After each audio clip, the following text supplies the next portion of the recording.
जो हमारा नया टॉपिक शुरू होने वाला है वो है स्ट्रक्चर ऑफ एग। मुर्गी के अंडे की संरचना को हम समझेंगे। उससे पहले आपको दो टर्म्स को समझना ज़रूरी होता है। एक होता है ओवम, दूसरा होता है एग। ओवम को बोलते हैं अंडाणु और एग को बोलते हैं अंडा। दोनों में डिफरेंस क्या होता है? oogenesis के प्रोसेस से जो हैप्लॉइड सेल जनरेट होती है उसे हम ओवम कहते हैं या अंडाणु कहते हैं। फिर वो अंडाणु जैसे ओवीपेरस एनिमल्स में माँ के शरीर से बाहर आता है तो उसके ऊपर बहुत सारी एक्स्ट्रा लेयर्स बन जाती है, जैसे कि कवच का निर्माण हो जाता है, सेल मेम्ब्रेन्स बन जाती है, तब हम उसको एग बोलते हैं या अंडा बोलते हैं। तो अभी आज हम समझेंगे मुर्गी के अंडे की संरचना कैसी होती है और उसके क्या क्या फीचर्स होते हैं। तो अपने टॉपिक शुरू करते हैं। मुर्गी का अंडा, द एग। मुर्गी के अंडे की स्ट्रक्चर कैसी होती है? बहुत ही सिंपल काम है इस टॉपिक, बहुत ही सिंपल काम है इस टॉपिक को समझना। देखिए अभी स्टार्ट करते हैं। सबसे पहला काम, जैसा कि हम हमेशा कहते हैं कि जब किसी बायो के अंदर पढ़ना हो, जूलॉजी या बॉटनी में, तो आपको डायग्राम के बारे में नॉलेज होना चाहिए, क्योंकि हम सब कुछ उसी डायग्राम ही एक्सप्लेन करने वाले होते हैं। सबसे पहले किसी डायग्राम को बनाना हो तो हमें क्या करना है, उसकी एक आउटलाइन बना लें। देखिए मैंने आउटलाइन कैसे बनाई है। आप मुर्गी के एग को देखेंगे, एक तरफ से थोड़ा चौड़ा पार्ट होता है, दूसरी तरफ से थोड़ा सा पतला पार्ट होता है, नैरो पार्ट होता है। तो आप पूरा सर्किल न बना के इसी तरीके से बनाएंगे। फिर आपने पढ़ा हुआ है कि इस सेल के अंदर ऐसी एक होती है सेल मेम्ब्रेन, तो यहाँ पर आउटलाइन करेंगे। और फिर इसके अंदर आपने सेंटर में पढ़ा हुआ है यॉक होता है, तो यहाँ पे हमने एक यॉक की आउटलाइन बना ली है। अब इसको फाइनलाइज करते हैं। देखिए मैंने क्या बताया आपको, मुर्गी के अंडे के ऊपर सबसे पहले बाहर की ओर एक वाइट कलर का हार्ड कवर होता है, जिसे इसका सेल कहते हैं। सेल मीन्स कवच, मजबूत है। ये है इसका बाहर सेल, जो हम जब एग को खरीद के लाते हैं तब भी हमें वो दिखाई दे देता है। बात ये आती है किस चीज़ का बना हुआ ये सेल का केमिकल कंपोजिशन क्या है। यहाँ पे मैं लिख देता हूँ, ये सेल बना होता है calcium carbonate CaCO3, calcium carbonate का बना होता है। इसमें मैग्नीशियम कार्बोनेट भी होता है, शॉर्ट में लिख देता हूँ मैग्नीशियम कार्बोनेट। और उसके अलावा कैल्शियम फॉस्फेट भी होता है, कैल्शियम फॉस्फेट। थोड़ा सा जो डिफरेंस आएगा, यहाँ तो मैं मुर्गी के अंडे की बात कर रहा हूँ। एनिमल से एनिमल में जब हम जाएंगे तो डिफरेंट थोड़ा सा वेरिएशन तो होगा ही होगा, लेकिन मुर्गी के अंडे की बात करें, कैल्शियम कार्बोनेट का सेल में ये 3 केमिकल्स होते हैं। और इसके अंदर की ओर, अंदर का मतलब यहाँ पे इस सेल के अंदर यहाँ पर एक पतली सी मेम्ब्रेन होती है। यहाँ पे एक पतली सी मेम्ब्रेन होती है जो सेल के साथ अटैच्ड रहती है, टाइटली चिपकी रहती है, सेल मेम्ब्रेन बोलते हैं। यहाँ पे इसका नाम लिख देते हैं सेल मेम्ब्रेन। सेल के साथ ही ये चिपकी हुई रहती है, इसे कहते हैं सेल मेम्ब्रेन। प्रोटेक्शन का काम करती है। जब कभी आपने अगर अंडों को उबालते हैं और फिर उसको छीलते हैं, यानी कैल्शियम कार्बोनेट के सेल को हटाते हैं, तो उसके नीचे आप छोटी सी एक मेम्ब्रेन देखते हैं, पतली सी होती है, उसी को कहते हैं सेल मेम्ब्रेन। यहाँ पर आप डायग्राम में देखेंगे मैंने एक थोड़ा सा वेरिएशन डाला है। यहाँ पर सेल और सेल मेम्ब्रेन आपस में पास में चिपकी हुई है, लेकिन इस अंडे के ब्रॉड पार्ट में मैंने सेल और सेल मेम्ब्रेन के बीच में एक स्पेस बनाया है। ये वाला स्पेस, इसकी मैं बात कर रहा हूँ, इसमें हवा भरी रहती है। इसको हम एयर स्पेस कह सकते हैं, the space between the cell and cell membrane. Air भरी रहती है, एयर स्पेस है। आप कभी कच्चे अंडे को तोड़ के देखिएगा तो ब्रॉड एंड की साइड से यहाँ से देखेंगे तो आपको सेल और सेल मेम्ब्रेन के बीच में एक फूला हुआ एयर स्पेस दिखाई दे देगा। अब मैं बात कर रहा हूँ इसके सेंटर की। ये जो सेंट्रल जो इसका पार्ट है, ये वाला, यहाँ पे इस सेंट्रल पार्ट में एक येलो कलर की बॉल दिखाई देती है। जब आप किसी अंडे को ऑमलेट बनाने के लिए जब तोड़ते हैं, अंडे को तोड़ेंगे, यॉक कलर, पीले कलर की बॉल निकलती है, ये एक है यॉक है। अब इसका फाइन स्ट्रक्चर देखते हैं, इसमें क्या होगा। अंडे को तोड़ने पर आपको जो यॉक दिखाई दे रहा है, पीले कलर की बॉल, यहाँ पे इस पीले वाली बॉल की स्ट्रक्चर के अंदर यहाँ पे एक डिस्क नुमा एक्टिव साइटोप्लाज्मा होता है। ये डिस्क नुमा एक्टिव साइटोप्लाज्म होता है जिसे हम ब्लास्टोडिस्क बोलते हैं। ये है ब्लास्टोडिस्क बोलते हैं इस वाले पार्ट को, ब्लास्टोडिस्क। मैंने कहा ये एक्टिव साइटोप्लाज्म है। एक्टिव क्यों कह रहे हैं? क्योंकि सेल डिवीज़न जब होंगे वो किस में होंगे? इसी पार्ट में होंगे, इसलिए इसको एक्टिव साइटोप्लाज्म कहते हैं। क्लीवेज डिवीज़न इसी में होता है। यहाँ पे हम लिख दें, इसमें कौन सा है? एक्टिव साइटोप्लाज्म कहते हैं, एक्टिव साइटोप्लाज्म, क्योंकि इसी में सेल डिवीज़न होता है और क्लीवेज यानी कि विदलन डिवीज़न प्रारंभ होते हैं। ये जो एक्टिव साइटोप्लाज्म है इसके नीचे की ओर एक फनल की तरह वाइट यॉक का पार्ट होता है। यहाँ पे बिल्कुल यहाँ पे ये एक फनल जैसा बना हुआ है, ओके।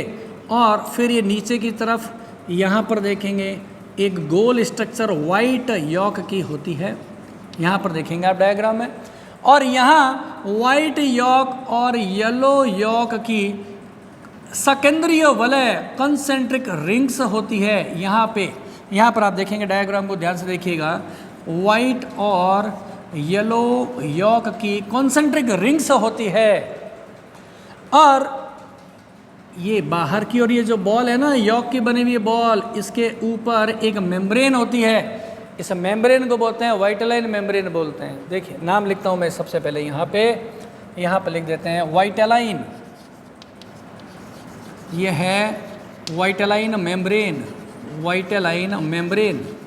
अब नाम है, इसका काम भी इसी से पता चल जाएगा। पूरे यॉक की बॉल को पैकिंग करने का काम करता है, होल्ड करने का। जब आप मुर्गी के अंडे को तोड़ेंगे और यॉक बाहर निकलेगा, जैसे ये मेम्ब्रेन थोड़ी सी भी डैमेज हो गई, पूरा यॉक लिक्विड की तरह बाहर निकल जाता है। तो ये इसको पूरा पैक करने का काम करती है। वाइटेलाइन मेम्ब्रेन है, इस अंदर की सारी स्ट्रक्चर को पैक करने का काम करती है वाइटेलाइन मेम्ब्रेन। और इसके अंदर मैंने बताया आपको क्या है, कंसेंट्रिक रिंग्स। कंसेंट्रिक रिंग्स है, किसकी बनी हुई है? Concentric rings of York. कौन सा यॉक? हमने कहा येलो और वाइट, येलो और वाइट। यहाँ पर लिख देते हैं येलो प्लस वाइट यॉक है, उसके रिंग्स है। तो हमने क्या कहा कि ये जो ब्लास्टोडिस्क है इसके नीचे की और फनल की तरह वाइट यॉक का बना हुआ पार्ट है। इस वाइट पार्ट को कहते हैं न्यूक्लियस ऑफ पेंडर। और यहाँ पे इस पूरी यॉक की बॉल के सेंटर में वाइट यॉक की एक बॉल नुमा स्ट्रक्चर है जिसे बोलते हैं लेटेब्रा। इसको बोलते हैं लेटेब्रा कहते हैं। और यहाँ पे एक और इम्पॉर्टेंट स्ट्रक्चर आएगी। यहाँ पे आप देखेंगे ऐसा सींग की तरह एक पार्ट आपको दिखाई देगा, पतला मतलब धागे की तरह दिखाई देगा। वो सभी स्टूडेंट्स जो एग खाते हैं वो घर जाके आराम से चेक कर लिएगा। जो भी बच्चे एग खाते हैं उनकी बात कर रहा हूँ। अंडे को आप तोड़ करके यॉक जैसी बॉल निकलेगी और ये जो यॉक की बॉल है इसके साइड में दो थ्रेड लाइक स्ट्रक्चर आपको दिखाई देगी जिसे बोलते हैं चेलेजा। ये वाला ये जो पार्ट है इसे हम क्या बोलते हैं? चेलेजा बोलते हैं। चेलेजा कहते हैं। एक लेफ्ट में और एक राइट में। चेलेजा काम क्या करता है? अगर ये चेलेजा नहीं होता तो ये यॉक की बॉल क्या करती? ऊपर नीचे एग के अंदर घूमने लगती। अगर ये ऊपर नीचे घूमती तो ब्लास्टोडिस्क है वो डैमेज हो जाती। क्योंकि ब्लास्टोडिस्क क्या पार्ट है? ब्लास्टोडिस्क वो पार्ट है जिससे एम्ब्रियो का डेवलपमेंट होता है। ब्लास्टोडिस्क वो पार्ट है जिससे एम्ब्रियो का विकास होता है। तो इस ब्लास्टोडिस्क को सेंटर में बनाए रखने का काम कौन करता है? चेलेजा करते हैं। तो हम यहाँ पर लिख दें, अंडे के सेंटर में ब्लास्टोडिस्क को बनाने का काम करती है चेलेजा का काम होता है। ये जो कैल्शियम कार्बोनेट का सेल है उसके ऊपर छोटे छोटे क्या होते हैं? पोर्स होते हैं। इस पे अंडे के ऊपर क्या होते हैं? छोटे छोटे पोर्स होते हैं, पोर्स। अब ये जो पोर्स है इनके नंबर की हम बात करें तो ये पोर्स का जो नंबर होता है हर जाति से जाति डिफरेंट होता है। तो मैं तो यहाँ पर आपको कॉमन नंबर बता देता हूँ कि यहाँ लगभग 8,000 से 10,000 क्या होते हैं? पोर्स होते हैं।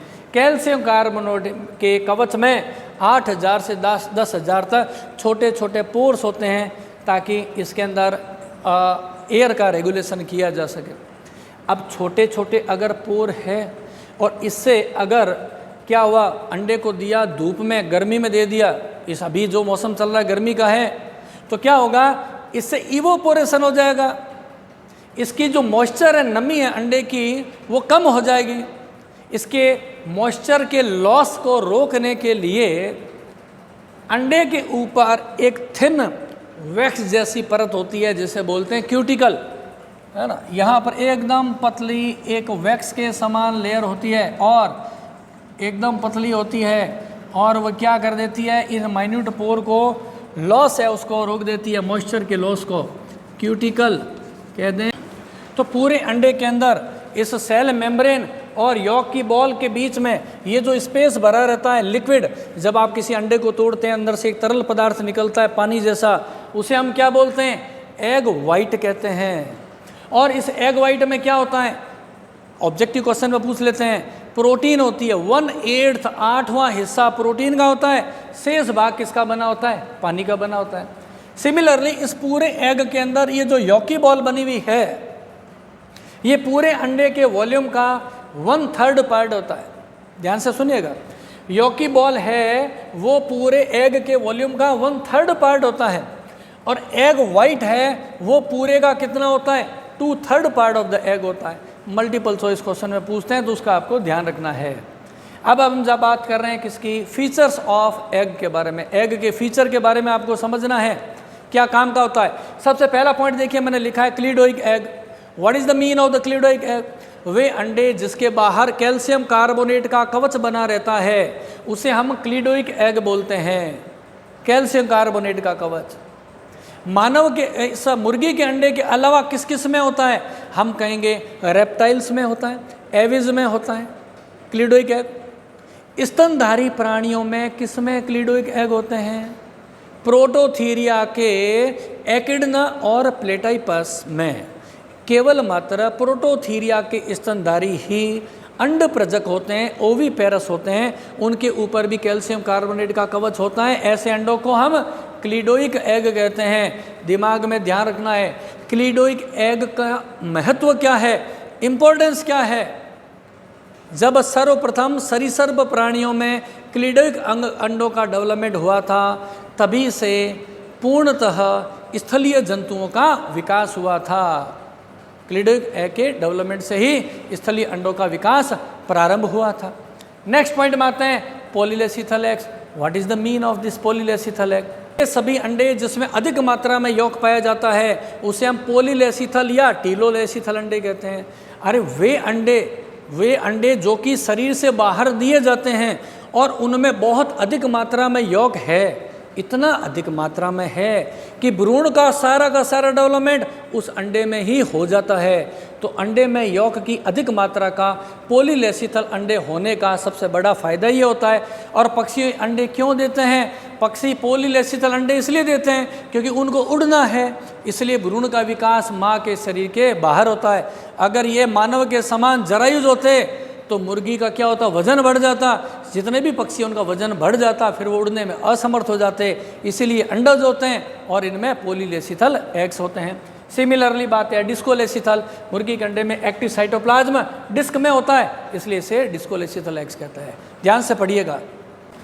तो अभी आप इस पूरे बोर्ड का एक स्क्रीनशॉट ले लें और आराम से इसके सारे पॉइंट्स को नोट कर लें। डेस्क्रिप्टिव क्वेश्चन भी हो जाएगा और मल्टीपल चॉइस क्वेश्चंस भी हो जाएंगे। Thank you so much.